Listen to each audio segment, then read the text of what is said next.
Welcome back to the great debate. YCP manifesto విడుదల, అందులో ప్రధాన అంశాలు పర్టికులర్గా రాజధాని అంశం గురించి చర్చిస్తున్నాం. టీడీపీ నేత రఫీ గారు సిద్ధంగా ఉన్నారు. రఫీ గారు, మీరు సూపర్ 6 విడుదలైన తర్వాత ప్రధానంగా వినిపించింది ఏంటంటే మా మేనిఫెస్టోని మా 2019 మేనిఫెస్టోని కాపీ కొట్టారని వైసీపీ నేతలు బలంగా చెప్పారు. ఇప్పుడు 2024 మేనిఫెస్టో వైసీపీ రిలీజ్ చేసింది. ఈ మేనిఫెస్టోని చూసి మీరు ఏమనుకుంటున్నారు? మీ ఫస్ట్ రిమార్క్స్ ఏంటి ఈ మేనిఫెస్టో పైన?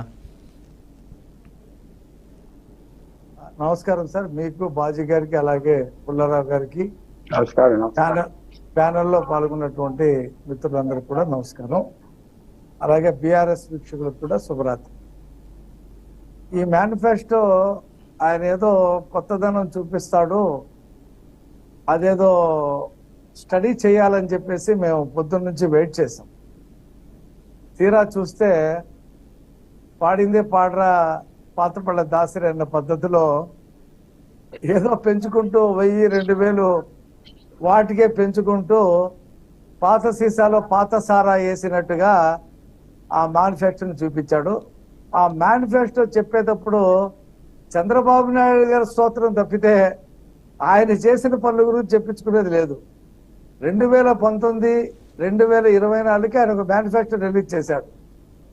అందులో 99.5 అమలు చేసేసాను అన్నాడు. అంటే పచ్చి అబద్ధం అది.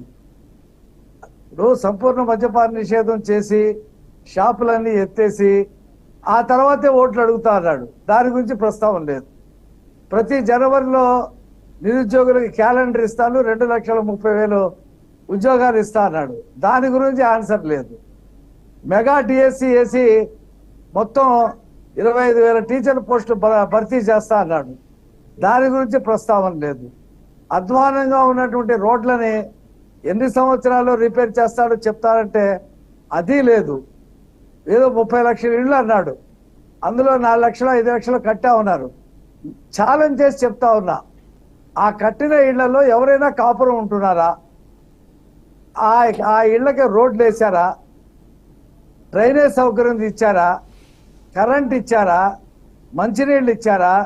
ట్రాన్స్పోర్ట్ ఇచ్చారు. ఎందుకంటే ఊరికి 20 కిలోమీటర్ల దూరంలో కట్టాడు, గుట్టల్లో చెరువుల్లో.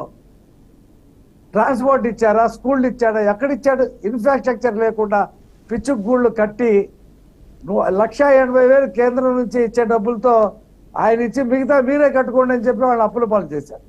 బూమరాంగ్ అయింది.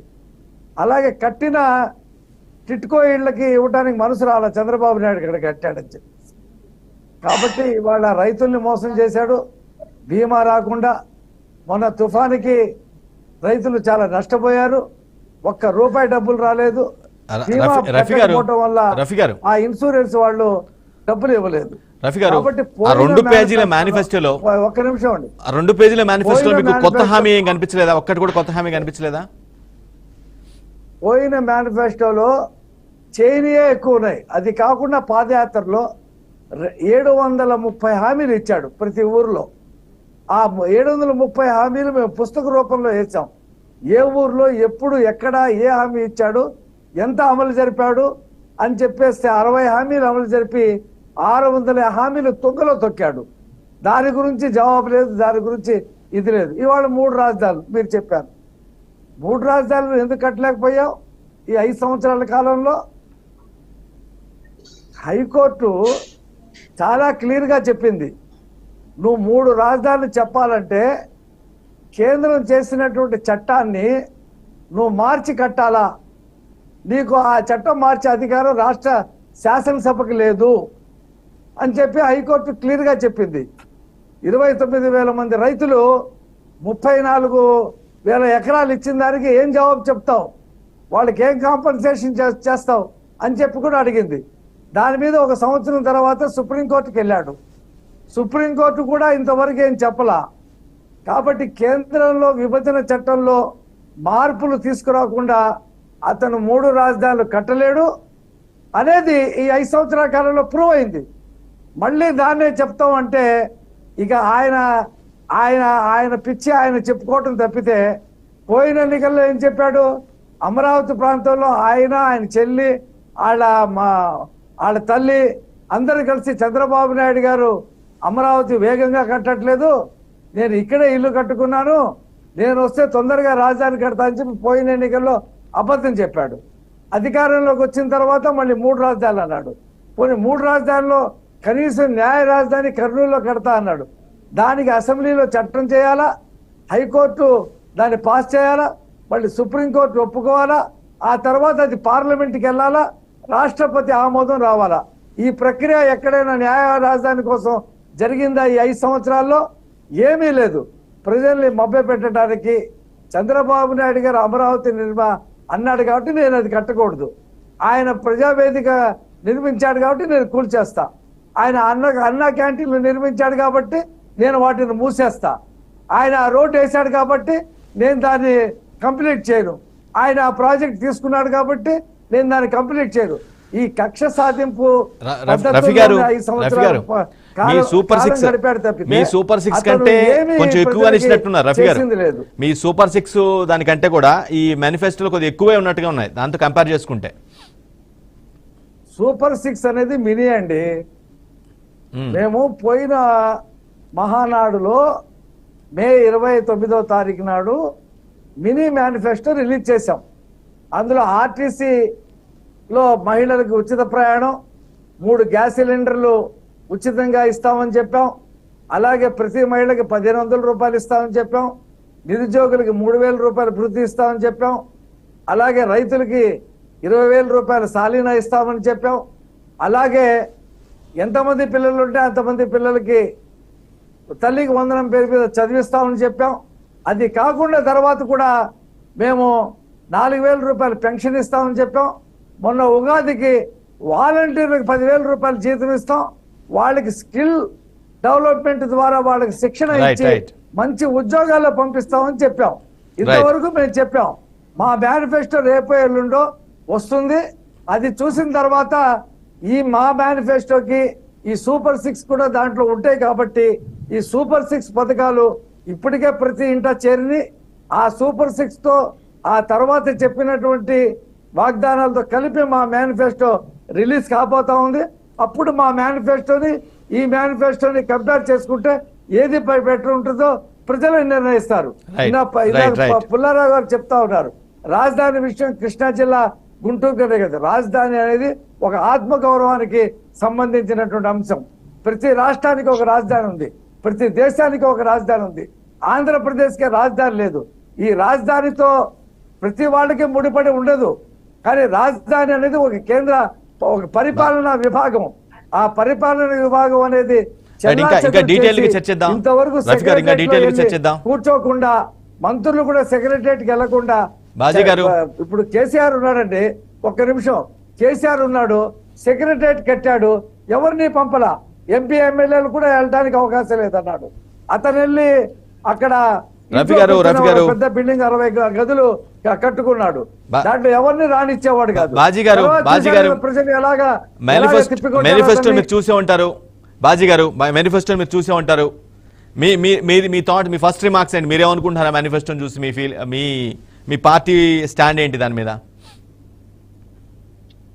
ఈ మేనిఫెస్టో యాక్చువల్ గా నవరత్నాలు అని పేరు పెట్టారండి దీనికి. ఇప్పుడు నవరత్నాలు ప్లస్ అట. దీని పేరు నవరత్నాలు ప్లస్.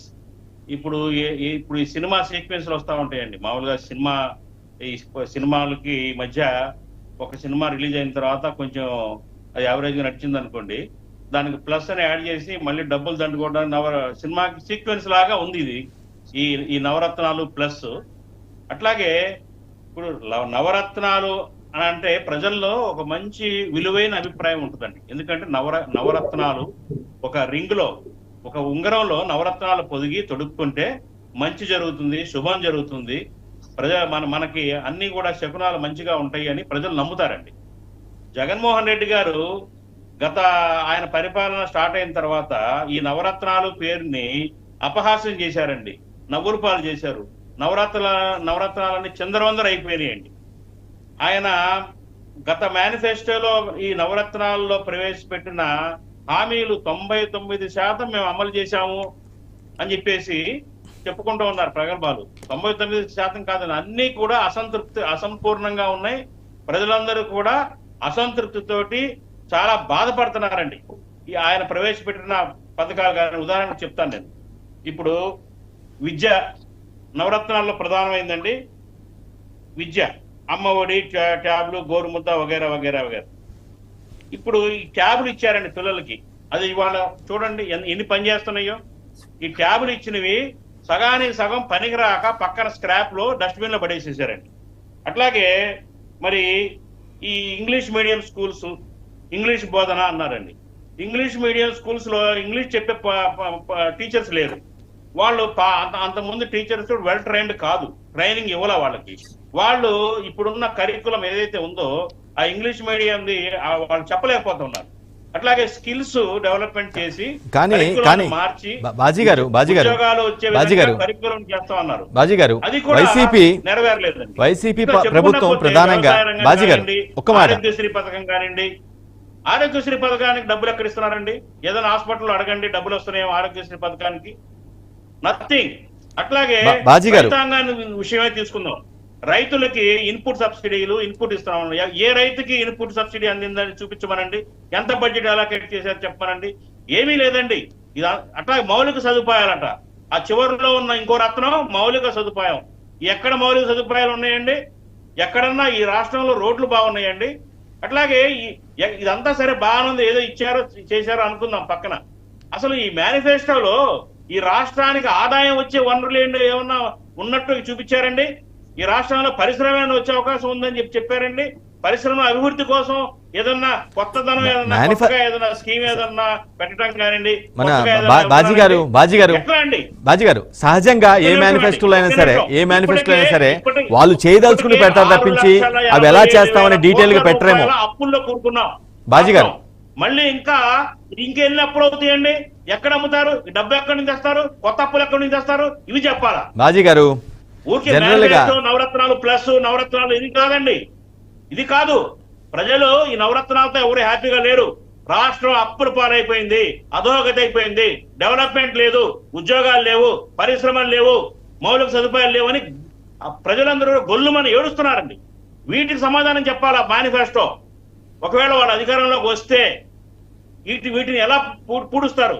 వీటిని ఎలా డెవలప్ చేస్తారు? పిల్లలు వేరే రాష్ట్రాలకు వలస వెళ్లకుండా ఉద్యోగాలు ఎలా కల్పిస్తారు?